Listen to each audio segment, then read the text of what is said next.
j'ai connu Café des Roumains parce que pendant mon reportage à El País sur les Roumains, j'ai trouvé ce projet adorable.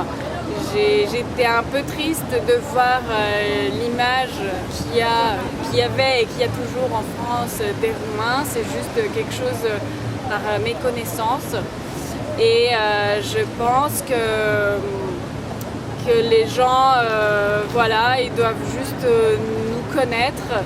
Je sais que c'est pas facile parce que ça se voit pas forcément sur notre tête qu'on est roumain et voilà, mais bon, je pense que c'est un très très beau pays avec une culture très très riche, qu'on doit être fier de nos racines, de nos cultures, parce que souvent on essaye pour essayer de nous intégrer, on se cache dans la masse et on oublie un peu notre langue, notre racine et notre culture, mais elle est très très jolie et je pense que c'est un très beau projet pour la faire connaître. Quand je suis arrivée en Espagne, j'étais très petite et d'ailleurs j'avais pas du tout d'immigration et en fait les gens ils savaient même pas où était la Roumanie sur un plan, enfin, ils connaissaient pas, ils avaient d'ailleurs pas de rapport négatif ou positif, ils connaissaient rien du tout. Petit à petit, il y a une très grande vague qui a commencé à arriver, des gens qui cherchaient du travail, voilà. Il y a une image plutôt négative qui s'est commencée à créer. Et en fait, avec l'arrivée de la crise, comme les Espagnols, ils ont commencé à partir, je sens que j'ai vécu en fait l'arrivée d'une immigration. On s'est fait traiter de voleurs de travail, à part d'autres choses. Vous venez ici, ah là là, rentrer dans votre pays.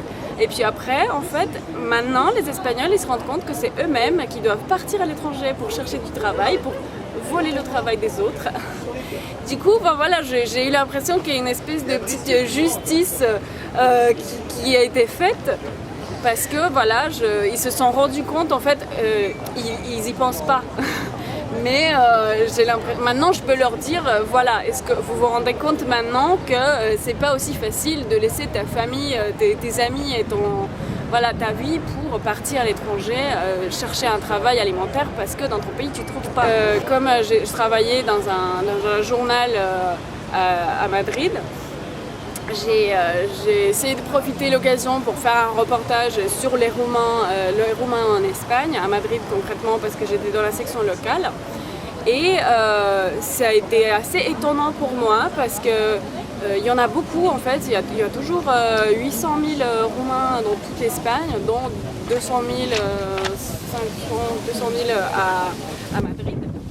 Mais en fait, ils ne se voient pas.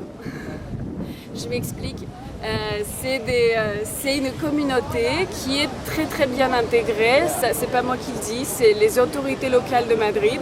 Ils me disaient, on est extrêmement content que vous faites ce reportage parce qu'on parle d'immigration que quand c'est négatif, alors que ce groupe, c'est un groupe qui s'adapte très très bien, il est très intégré. Les enfants roumains, ils apprennent très très bien, ils sont très très bons à l'école, ils apprennent tout de suite l'espagnol. Ils travaillent. Oui, en effet, c'est des jobs que les Espagnols ne veulent pas. Souvent, c'est pour la garde d'enfants, pour la garde de personnes âgées ou pour le ménage. Et c'est surtout un travail féminin parce que si vous voyez les Roumains, ils sont arrivés en Espagne, ils ont pris les femmes, ils ont pris ce genre de poste, garde d'enfants, ménage. Et les hommes, ils travaillent dans la construction. Alors comme il y a une très grande crise sur le marché immobilier, il n'y a plus de travail de la construction, les hommes ils n'ont plus de travail alors que c'est les femmes qui maintiennent la famille et qui emmènent le salaire. En Espagne, il y a un discours contre l'immigration avant la crise. Mais comme la crise est arrivée en 2008, les immigrés ils sont complètement disparus de la scène politique. Plus personne n'a parlé. Ça n'a rien à voir avec la France où aujourd'hui l'immigration c'est un cible du discours politique de l'extrême droite et ils utilisent ça pour faire croire aux gens que sans immigrés tout irait mieux. Non, ça vraiment ça n'existe pas en Espagne. D'ailleurs Au contraire, sur la scène politique, c'est des petits partis de gauche qui ont commencé à monter.